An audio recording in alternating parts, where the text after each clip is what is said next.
so you think you know your superheroes, but do you know which ones came first? While Black Panther was one of the first superheroes of color to appear in comics, Luke Cage's Power Man would actually beat him when it came to having his own comic series. This series was originally titled Hero for Hire, but the name would later be changed starting with issue 17 to Power Man. The first issue of Hero for Hire came out in June of 1971, and Black Panther wouldn't get his own series until 1977. I know, strange, right? The name for Luke Cage's series would change one more time starting with issue number 50, becoming Power Man and Iron Fist. That name would stick with the series from issue 86 till its end in issue number 125.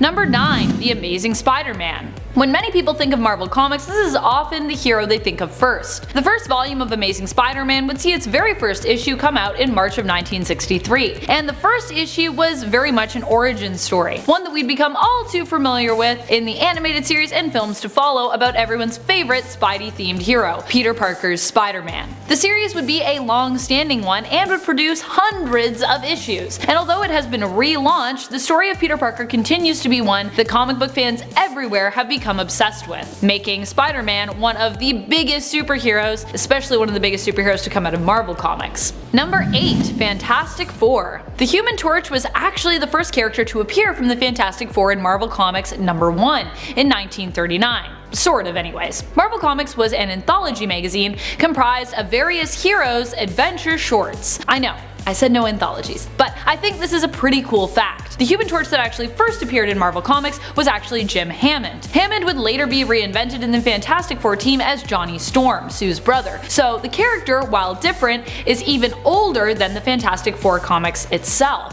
which is still pretty old, although granted that Human Torch wasn't obviously the same as the Human Torch that we have now. The Fantastic Four series started in 1961 with issue 1, which like Spider-Man's start was also an origin story. Watch out for those cosmic rays, or maybe don't if you want superpowers. Number 7. The Flash. Starting us off with Barry Allen's Flash, this series had hundreds of issues as well, though not quite as many as the Amazing Spider-Man series. It all started in March of 1959 with issue 105. While that might seem like an odd number to start on, it was because the series was picked up by DC Comics after All American Publications cancelled its predecessor, a series known as Flash Comics, which featured predominantly the adventures of the Flash and Hawkman. DC Comics actually was kind of once All American Publications. DC was the phoenix that rose out of the ashes of a few different comic book publishers who came together to create DC, of which All American was one. And then later, that original Flash 2 from Flash Comics, Jay Garrick, would also become part of our continuity. Fun fact.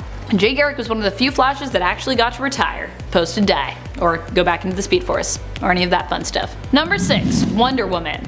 Wonder Woman would get her own series in 1942, shortly after her appearance in All-Star Comics issue number 8. The first issue even introduced a female associate editor of the magazine, Alice Marble. Marble was known as an acclaimed tennis player. While her time on the DC staff editorial board was brief, she was also a self-proclaimed fan of Wonder Woman, who was responsible during her time with DC for the Wonder Woman of History feature in the comic, which retold the stories of real-life famous historical women. Wonder Woman's first story involved her saving Steve Trevor, and introduced us to the world of the Amazons. Apparently, Amazons liked riding kangaroos around originally. Did you know that? At least they look like kangaroos, I don't know. Giant kangaroos, we ride them in combat. I wonder when horses became a thing in these comics. I need to read more old Wonder Woman, because it seems like a time. Number 5. Green Lantern. This comic was originally published by National Periodical Publications, who, as we know now, would later become one of the companies that would amalgamate into DC Comics. The series would run for 38 issues, and would introduce the first Green Lantern, Alan Scott. One of my favorites to bring up because I get to talk about his weakness to wood.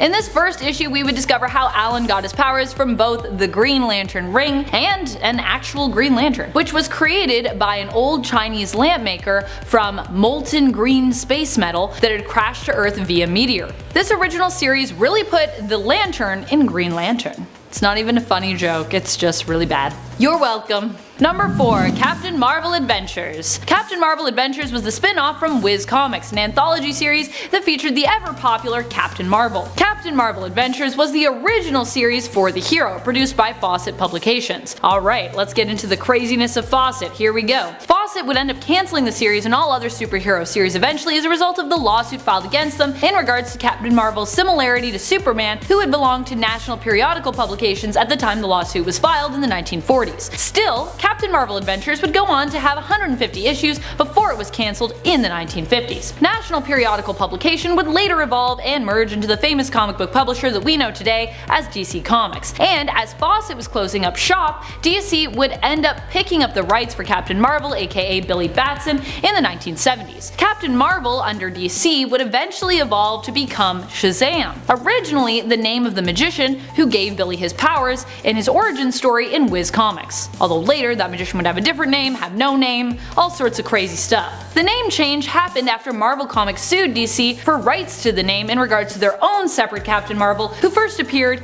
in the Marvel Superhero series in 1967. Oh, comic book characters and lawsuits. Woo!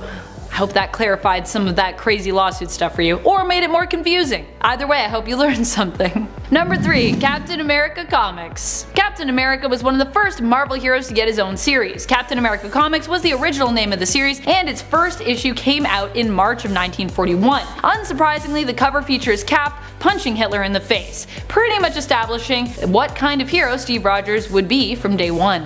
The kind of guy that likes to punch Nazis in the face. That's his thing. That was his thing anyways. Then he got frozen in some ice, then he woke up, did some other stuff. You know how it goes. Number 2. Batman. After making his first appearance in the Detective Comics series in issue 27, Batman would shortly after get his own series and go on to be one of the most iconic heroes in comic book history, and obviously one of my favorites. The first issue of Batman came out in March of 1940. It featured an origin story and introduced us to Batman characters who would go on to become some of the most famous, including Robin, James Gordon, Joe Chill, Hugo Strange, Catwoman, and Batman's one true supervillain, the Joker. Number 1. Superman. Superman first appeared in the anthology series Action Comics, and like Batman, he would soon after get a series to call his own. Superman Volume 1 Issue 1 would come out in June of 1939, almost a full year before his future BFF and fellow JLA member Batman. Superman's first issue was the typical origin story fare, but as soon as issue 2, we would also find ourselves introduced to some of Superman's mainstays, mostly in the way of supporting characters. In issue 2, we would meet both Superman's young pal Jimmy Olsen and his future girlfriend slash wife slash baby mama Lois Lane. Slash sometimes she's superwoman herself. That's also happened. Number 10. Helena Wayne as Huntress. Before Helena Bertinelli was Huntress, we had Helena Wayne. Helena Wayne was the daughter of Bruce Wayne and Selina Kyle, Batman and Catwoman respectively. Although she didn't come from a crime family, she was still heavily trained by her parents, and eventually took up the mantle Huntress as a vigilante. Like the main continuity Huntress, she was also known for being more violent than was considered acceptable. After her mother's death, she moved out and blaming the criminal Silky Cernak for her mother's death, as he had blackmailed Selina into returning to a life of crime as Catwoman, Helena Wayne set out for revenge. Catwoman died when she returned to her life of crime. No. Mom, why? Number 9. Venom. Venom would technically make its first appearance in issue 252 of volume 1 of the Amazing Spider-Man series, but it wouldn't be until almost 50 issues later in issue 299 that the suit would develop a mind of its own, or well, find its own mind with that of Eddie Brock's mind, and be introduced to us again as Venom. Once Eddie had got his hands on the suit, he began to plot sweet revenge on Peter Parker. But during his first appearance, Peter, who was also rocking a black and white suit at the time, albeit not the symbiotic one, I know, confusing, was not at home, so instead Venom ran into MJ in her and Peter's apartment, scaring her senseless. Eddie would go on to terrorize Peter, but the two would at times reluctantly team up to take on even bigger bads, as despite being kind of a bad guy, Eddie had sort of a moral code. He definitely didn't like to kill innocent civilians and tried to avoid that when possible, though also he sometimes did that. The two teamed up to take on villains like Carnage, and eventually Eddie would become a hero in his own right. He's probably got one of the best story arcs in comics because of his gradual transformation since his introduction as Venom in '88, from complete villain to, well, complete anti-hero. Maybe even like full-on hero now. I don't know. What do you guys think? Is Venom a full hero yet? Can we go there? Number 8. John Constantine. Constantine made his first appearance in Swamp Thing Volume 2, Issue 37. He is known as an occult detective from England who likes to do things his own way. He's somewhat violent and reckless, with somewhat of a disregard for the smaller things. To John, sometimes you have to break a few eggs or sacrifice a few souls to make an omelet. And as long as it's for the greater good, he's sometimes fine with that. In his own series Hellblazer, which started in 1988 and ran for over 300 issues, the original tone of the series was quite dark, because the series also came out as part of DC's Vertigo line, which was known for being one of the darkest imprints that DC ever had. Of course, sadly, Vertigo is no more, but in its place we now have the stunning DC Black Label, so I guess it's fine. Just kidding, DC Black Label's really awesome. But still, can't we have both? Can't we have both DC? Number 7. V. V comes to us from Alan Moore and David Lloyd's series V for Vendetta. He's a mysterious character who is also known as Patient Number 5, who's said to be one of the many victims of abuse in a resettlement camp run by the fascist and villainous Norsefire-ruled government. It is believed that V was a test subject at the camp who escaped. He then adopted the mantle V and began to work on building an anarchistic uprising to topple the oppressive regime. His methods were meant to appear morally ambiguous so that readers could decide how to see him, as a hero or as a madman. V made his first appearance in the series Warrior in issue number 1. Also, if you haven't checked out that little story that he's in Warrior, V for Vendetta, it's really great. Just saying. Also, the series is great. Number 6. Black Cat. Black Cat was first introduced in The Amazing Spider-Man Volume 1 Issue 194 as a thief, and she continued to be that for quite a while. But she was also introduced as a love interest for Spider-Man at the same time, which she would also continue to be for some time. Distracting Spidey with a kiss, she was able to get away with the goods she needed and succeeded in breaking her dad out of jail as a result. Though we wouldn't learn her dad's connection to her until the next issue. Being a mysterious figure with self-serving motives has always left her painted as an anti-hero, even when she has heroic intentions at heart. Although Felicia Hardy has played both sides before as well, being a full-on hero and a full-on criminal at times. Number 5. Punisher. Probably one of the most iconic when it comes to the idea of what an anti-hero is. Frank Castle was also one of the first. It's likely because of him as well that the idea of seeking revenge became a somewhat dark one. The Punisher's main quest is to get vengeance, not just for himself, but for others whom he thinks deserve it. Originally, he turned to a life of vigilantism after the death of his family, who happened to be on a picnic at the wrong place, the wrong time, and were witnesses to something they shouldn't have been. As such, they were eliminated by the mob. Despite also being shot, Frank survived the attack, though the rest of his family died, and as a result, he swore revenge. He's also known for being an overly violent hero who fights with guns, which is something most heroes look down upon, preferring to use non-lethal force. The Punisher would achieve next-level anti-hero status when he also became the first anti-hero to kill the entire Marvel Universe in 1995, in Punisher Kills the Marvel Universe, paving the way for another popular anti-hero, Deadpool, to also do so years later. Of course, it would take Deadpool until the 2000s before that would even be a thing for him. The 2010s, as it were, actually. Number 4. Wolverine. Logan, being considered a little more rough around the edges and animalistic, is what quickly granted him an anti-hero status. As far as superheroes go, he was different. He made his first full appearance in The Incredible Hulk Volume 1 Issue 181. Since the beginning, his violent nature and broodiness has made him both well-loved by fans, but sometimes disliked by other heroes. He also has less hang-ups when it comes to killing people, even suggesting at times that it's the best course of action when dealing with villains, and having a pretty big thing for mercy killing when it comes to other heroes. This has also made Logan one of the biggest anti-heroes in the X-Men world. He just kills tons of people. People will be like, I think I'm gonna die, and he's like, I got you, don't worry. I'll make it quick. Number 3. Magneto. Magneto has been known as the foil to X-Men's Professor Xavier for years. Xavier was also the leader of the X-Men, while Magneto was the leader of the first Brotherhood of Evil Mutants, who were often the X-Men's enemies. Still, Magneto does what he does often to make the life of mutants better, albeit through punishing humanity, which, you know, not so great.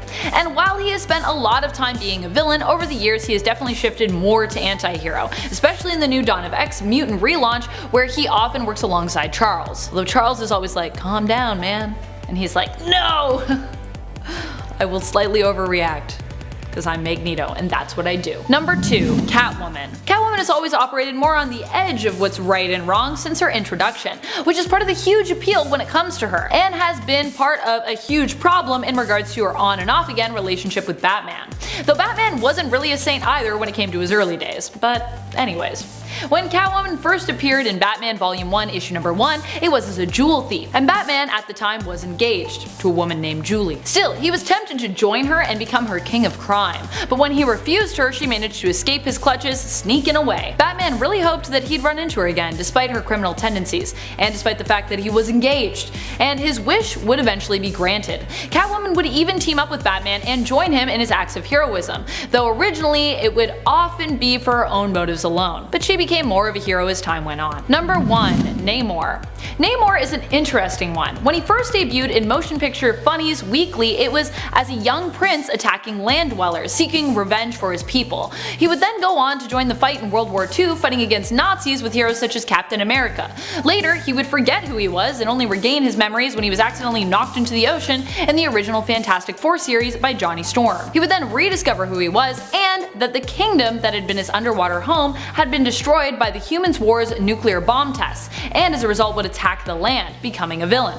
Again. Since then, he has done a variety of good and not always so good things, but what remains constant is that Namor's methods have pretty much always been questionable. His return to being good, but in his own way, and still while thinking very highly of himself, made him an anti-hero. And while he is very passionate about protecting his people, there is no doubt that this means he would also do anything to safeguard Atlantis, regardless of how morally ambiguous or severe it might be. At number 10 is Tigra, first appearing in her own Marvel comic book called The Cat in 1972. This superhero just doesn't get the spotlight very often. Considering she has been a member of the Avengers in the past, it would only make sense that she might appear more prominently in more recent issues, or even MCU movies. But sadly, her most recent appearance was in a supporting role in Avengers Academy between issues 1 and 39. Tigra's powers began as an experiment by Dr. Joanne Tumalo, who gave her powers attached to her costume, and in this form she was simply known as the Cat. But down the line is when she eventually mutated into Tigra, a human-tiger hybrid, through a mystical ritual. She was then bound to a race of humanoid cat people from the Middle Ages, which she could then transform into on command from her human form, using the cat's head amulet. She's a pretty cool hero, so I wonder why they haven't really brought her back in any big way. Maybe they found her too similar to DC's Catwoman, who knows. Next up at number 9 is Stingray, an oceanographer turned superhero who builds his suit in order to explore the depths of the ocean. He helps construct an underwater city covered by a glass dome which he uses to try and grow food for mankind. He first appears in Tales to Astonish number 95 in June of 1967, so he's just on the cusp of the golden age. Just about. This guy is no doubt an older Marvel creation, and if you haven't heard of him, you may not be alone.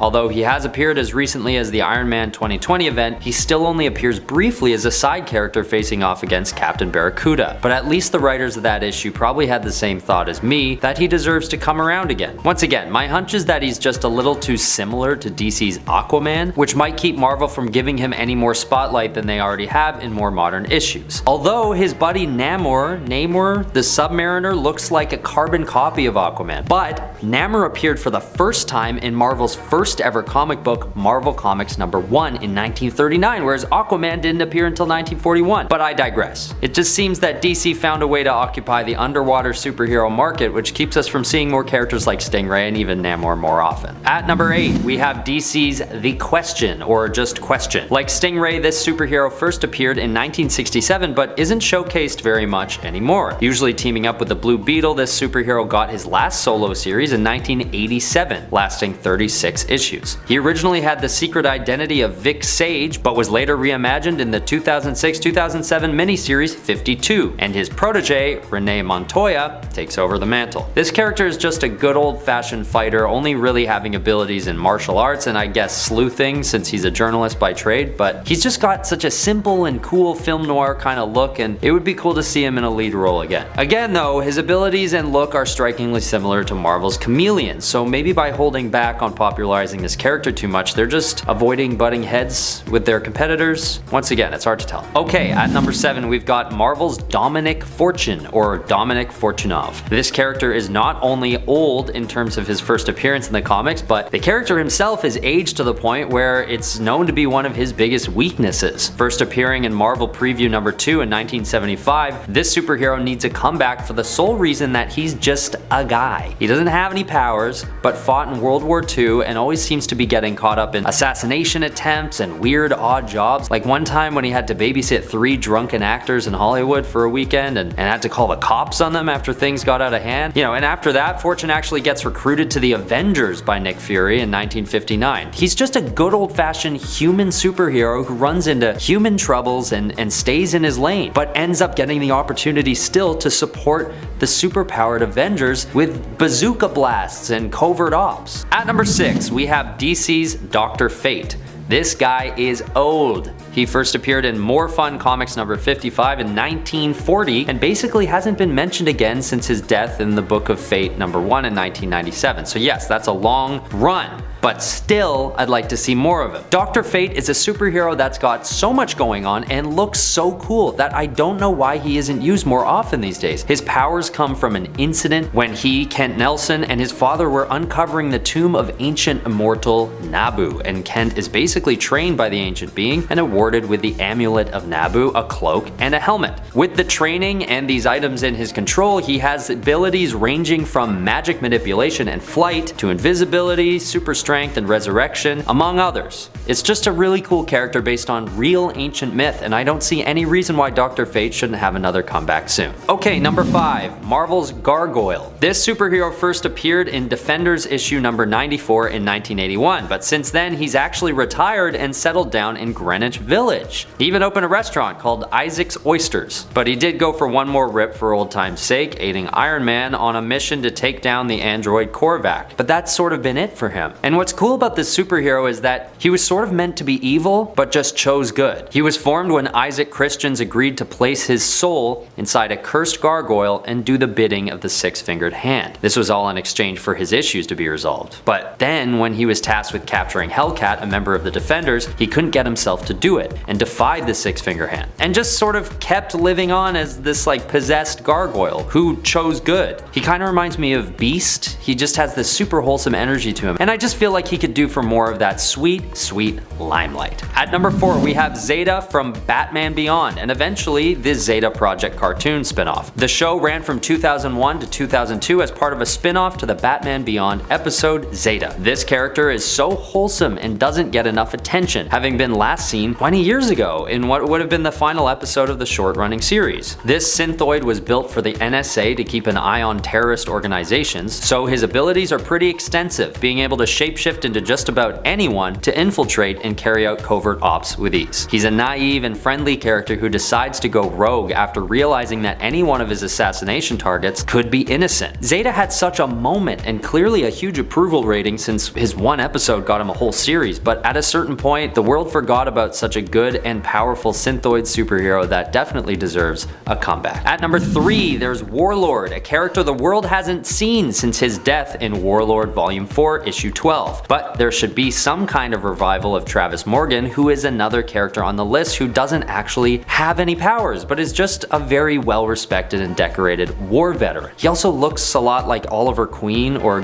Green Arrow, which could have had something to do with it. They sort of acknowledge this when they finally meet in the same comic, and all of the Seattle underworld mistake Warlord for Green Arrow and attack him on sight. But whatever the reason is, Warlord's legacy deserves to be acknowledged with another appearance of some kind. I mean, the lore behind the character is that in past lives he's been Sir Lancelot, D'Artagnan of the Three Musketeers, and Crazy Horse, among other legendary warriors and soldiers. He's just a great human character with, might I add, a really cool costume and some badass accolades to boot. Bring him back. Okay, at number 2 on the list, we've got Komodo. This superhero really was a flash in the pan, only appearing on and off for a few years and having her legacy end with her powers being stripped for a time until they're restored again by Cloud9 and Hardball, but that's sort of it. And I think the last time she's been seen is in the Fear Itself storyline, which wrapped up in 2011, which is 11 years ago now, believe it or not. But this character needs to reappear in some way. The superhero was first created because Melody Kusama lost her leg in a serious car accident, and none other than Dr. Connors from, yes, the Spider-Man series, decides to endow her with the regenerative powers of a lizard. Well, not only that, of course, she actually turns into a lizard fully and at will and gains super strength, speed, agility, stamina, all that good stuff. I think this story is a good one to retell because who doesn't love a good story where someone confined to a wheelchair is able to not only walk again, but fight crime and be pretty damn good at it. Okay, last on the list is just my personal favorite, arguably obscure superhero 3D Man. An athlete turned superhero, 3D Man mysteriously gained superpowers after being stripped of his 3 Olympic gold medals. I mean, he was taking steroids, but there's always room for redemption, right? This character first appeared in 1998 and no one ever really talks about it. And to be honest, I didn't even know he existed until I started writing this list. And I want this hero to get more spotlight primarily because I'm a sucker for early 2000s culture, and this character is just such a great time capsule for that period, where everybody was obsessed with 3D for some reason, with DVDs coming with 3D glasses in the case, remember that? And 3D Man has the same nostalgic look to him, with many of his appearances being colored in green and red. If you want to look him up yourself, you'll notice that he originally went by the name of Triathlon and later changed to 3D Man during the Secret Invasion storyline. This guy just looks so cool and hits home with some good nostalgia for me, as well as probably anyone from the Gen Z or millennial generations. And there's also just a silly factor there too. 3D Man needs to come back. Please, can we? Just for 1 second. Number 10. Professor X. You might think of the fatherly image of Sir Patrick Stewart when it comes to Professor X, or the bright-eyed and inspired young James McAvoy when it comes to Charles. But over the years in the comics, Professor X's image has become so twisted that he's almost become a villain in the eyes of X-Men fans. But was Cyclops right? While Xavier did his best and had the best intentions, his treatment of the X-Men has been criticized. His use of the Danger Room, which he continued to use after discovering it was sentient, and his many secrets that he kept have called his methods when it comes to saving the world and creating his team into question, especially when it comes to his image as a parental role model. Scott Summers himself, Charles's golden boy, even ended up turning on him. Granted, he was possessed by the Phoenix Force, and he kind of regretted killing him, but still, it seems like it wasn't unjustified. And honestly, the more we find out about Charles, the more shady he seems to appear. Even in the new relaunch of the X-Men, he's definitely up to something sneaky. Also, he stole Phantom X's body. Or maybe he didn't, maybe it was given to him. We don't know, it's a mystery. Number 9. The Punisher.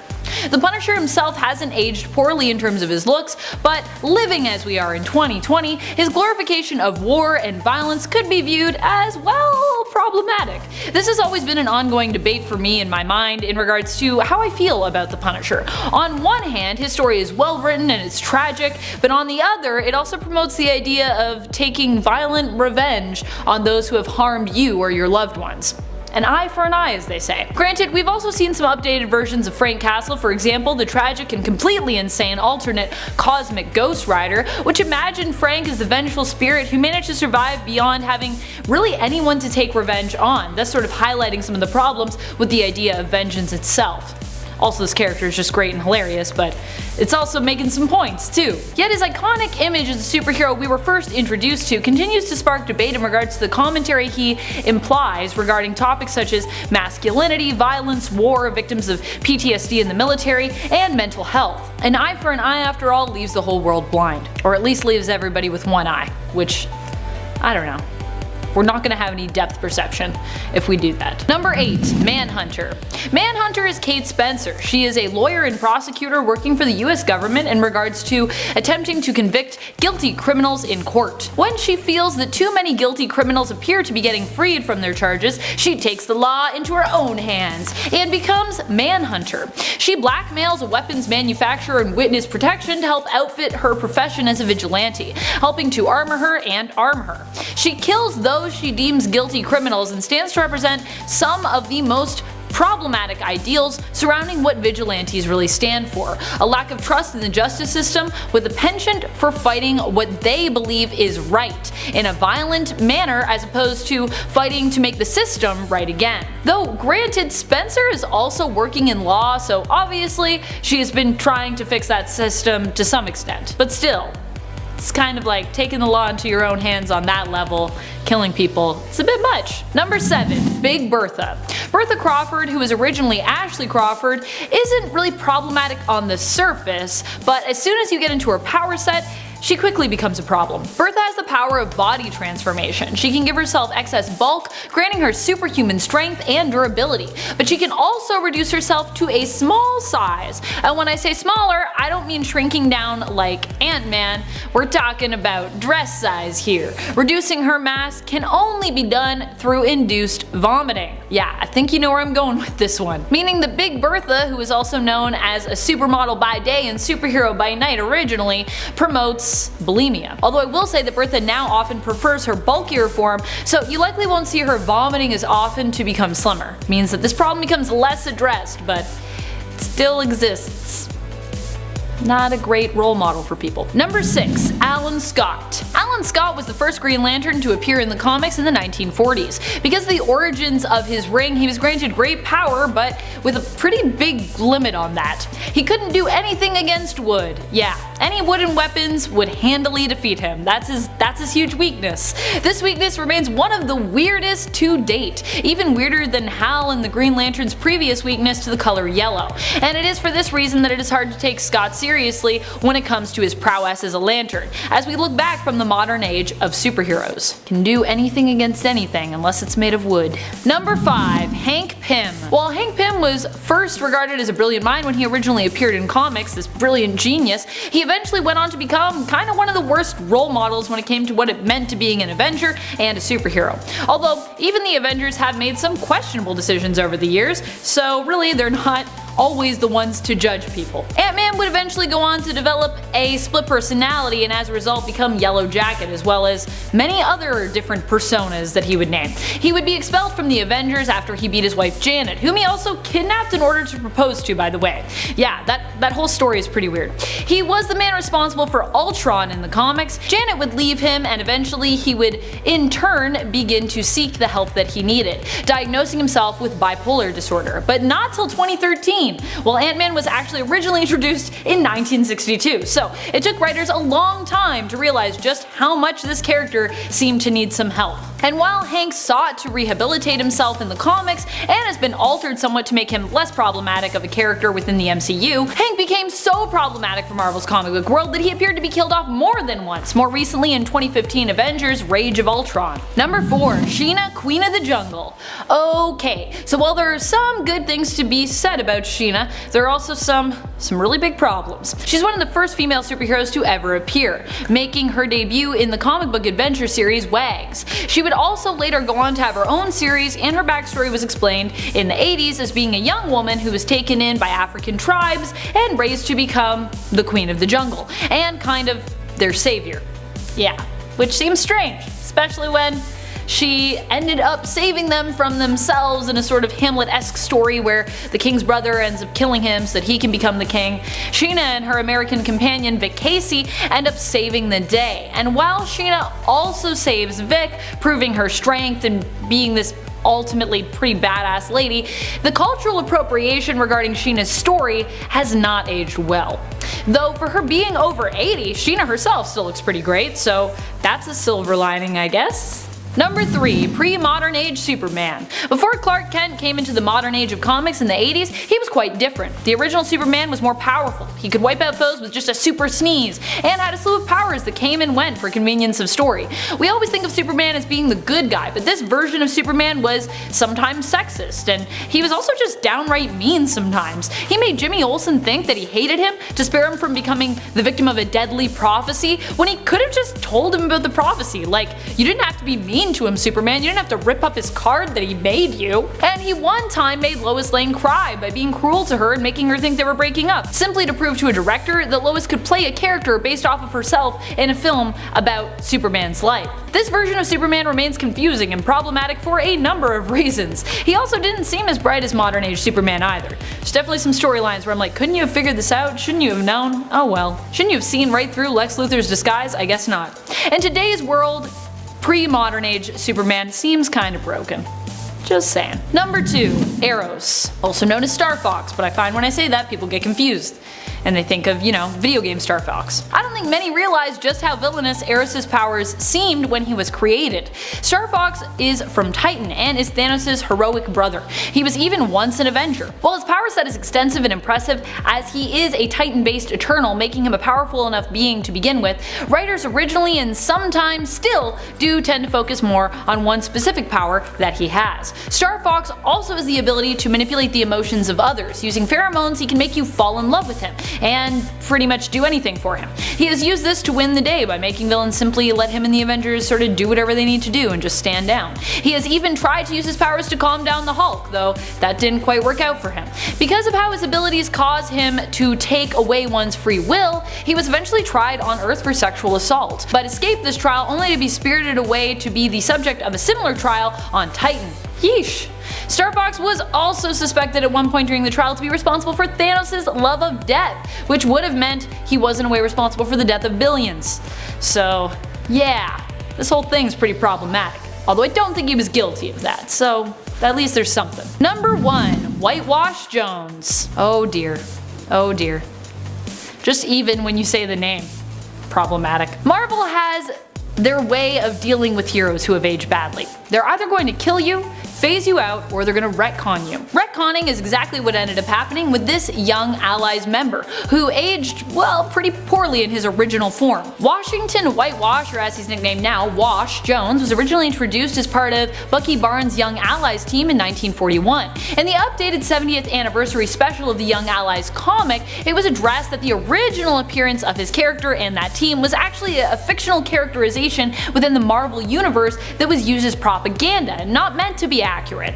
It wasn't meant to be accurate, they say. Obviously, Marvel wanted to retcon and distance themselves from his original appearance and characterization because it was very racist. I could talk about just how bad it was, but with comics, sometimes panels speak louder than words, and that is definitely the case with this character. All you need to do is look at how he was drawn, look at how he talks, and Marvel's reaction to understand just how terrible his original appearance was. It is aged badly, which is why they had to address it. Which I don't blame them for, but also so many bad things sometimes. Marvel, jeez. And DC, both of you. Shame.